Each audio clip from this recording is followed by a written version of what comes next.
こんにちは。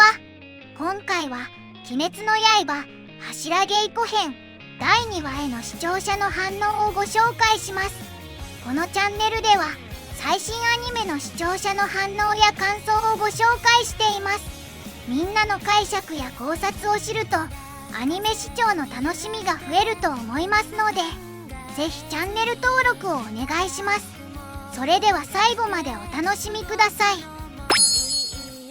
サビトが生き残って柱になってたら煉獄さんとキャラかぶりしてたな。それで富岡の羽織の半分はサビトなんだね。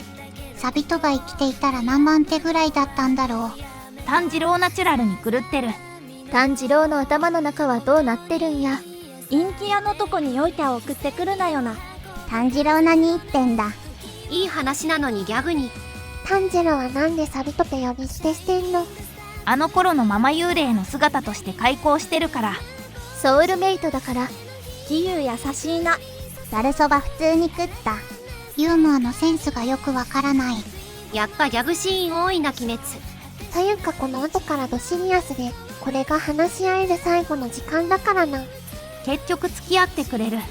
富岡さん優しい。炭治郎も例に漏れず頭がおかしい。仲いいなお前ら。炭治郎もなかなかのサイコパスよね。やっぱ柱稽古はサクッと進むな。こっちもざるそば勝負しろ。この部屋いい匂いしそう。もじもじ叶うかわいい。何この可愛い空間。この二人はいいですな。忍はほんと素晴らしいキャラクターだと思う。カナオもすっかり人間らしくなって。最初の頃とは別人のようなカナオ。ここで胡蝶さんの過去編か。柱全員分悲しき過去やるのか。ここで聞くんだな。カナオつらいね。サビトの死を乗り越えられずにここまで来たんだな。俺は選抜試験で命がけで俺を守ってくれた友のおかげでろくに戦わずに突破できただけなので、自分の力で最終選抜を突破したお前たちのように立派な水柱じゃない。端から聞いてるとその実力で何言う天然すぎる。呼吸なしでは見殺す異常者とか血筋がエリートとか得意体質とかなしで柱になってるのすごい。富岡さんの思いは少なからず全体師が抱いてるものだよね。柱になれるぐらい活躍してるくせにこの自己評価の低さは病気のレベル。サビトならもっと早くに柱になっていた。なんなら無残も倒していた。鬼を切りすぎて刀さえ消耗してなかったら手鬼にも負けてなかった。こういうキャラの関係性の結び方、展開の仕方ほんとすごいわ。ワニ先生って天才だよな。煉獄さんしかり後継につないでいくことも一つの強さと捉えてる作品なんだと思うけど、サビトのそんな思いに強くなった富岡さんが耐えれてなかったというのは面白いよね。あれもう一人女の子いなかったっけ？同期ではない。マコモってあんなだけど、下手したらものすげえ年上の可能性あるよな。サビトって序盤だけのキャラだと思ってたから、ここで絡んでくると思わなかったわ。富岡さんも稽古に参加する気になった。サビトと同期だったんだな。義勇は間違いなく自分の本心を他の柱にきちんと話してないだろうけど、話してれば風も蛇も嫌ったりはしなかっただろうし、他の柱の中には救いになるような言葉をかけてくれそうなのも何人かわいそう。そう思わずにはいられなかった。自分の気持ちを正しく話すの苦手な口下手なんだろう義勇は。ずっと抱え込んでた思いを炭治郎のストーキングで解消した。弟弟子につきまとわれてるのが義勇の悲しみなんだね。義勇と炭治郎話したら帰ってくれるのだろうか。いやさらにつけ込まれるだろう。それがストーカー。入りますと帰りますに聞き違えるの。ポジティブシンキングで草。いやの場合入りますがおかしいだろ。悪質な訪問販売。いわゆる押し売りのやり方でとにかく帰らないっていうのがあって、これをやられた方は心的疲労から、金を払ってもいいから、さっさと帰ってほしいと考えるようになるんだそうな。不退去罪とか知られていない時代のやり方だけど、炭治郎がやっていたのは、これと同じことだと思った。炭治郎のサイコパス味が出てて満足だったわ。炭治郎は真面目だから、親方様の言葉を額面通りにそのまま実行しただけだぞ。義勇さんちのトイレ広いな。川屋の看板も大きくてわかりやすかった。鬼滅で初めて川屋に行った男。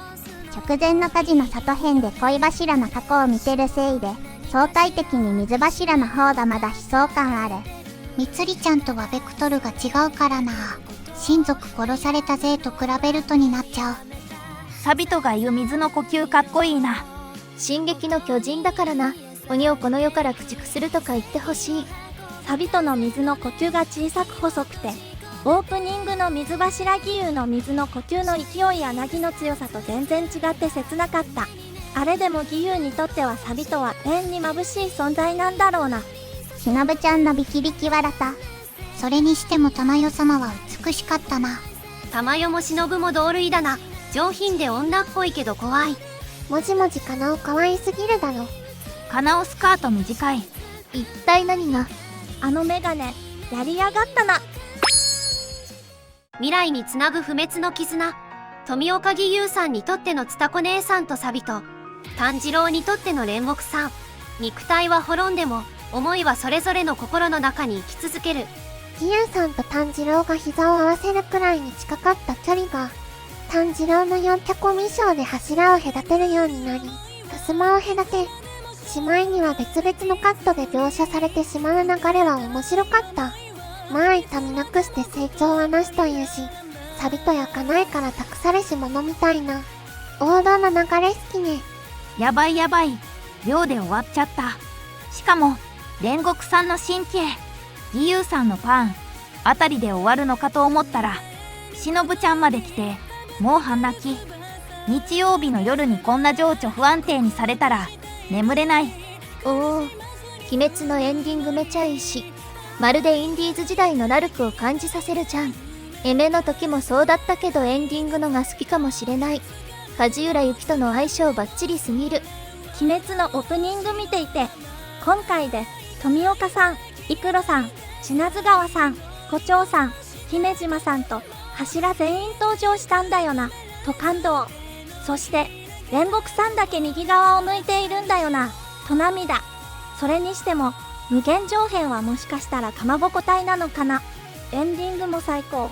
義勇さんの悲しきたこ会。心を閉ざすコミ将義勇さんの心をこじ開けるご長男の距離感バグってる系のサイコパスっぷりに笑いが止まりませんでした。ぶっ飛んだレベルで相性のちょうどいい二人ですね。次回も楽しみです。義勇さん、未だに心の整理ができていないのに自分を守って、今はいない姉つたこさんとサビトくんの着物を合わせたものを羽織っているの。そりゃあ後ろ向きにもなるって、胸張って前を向いてはためかせてくれよ。あんな広いお屋敷で勘三郎と二人っきりで、それなのに綺麗に片付いてて、どれだけ丁寧な暮らしをしているのかと思うと泣ける。いや違うな。丁寧な暮らしとは違う。いつ死んでもいいように覚悟している暮らし方だわ。苦しい。泣く。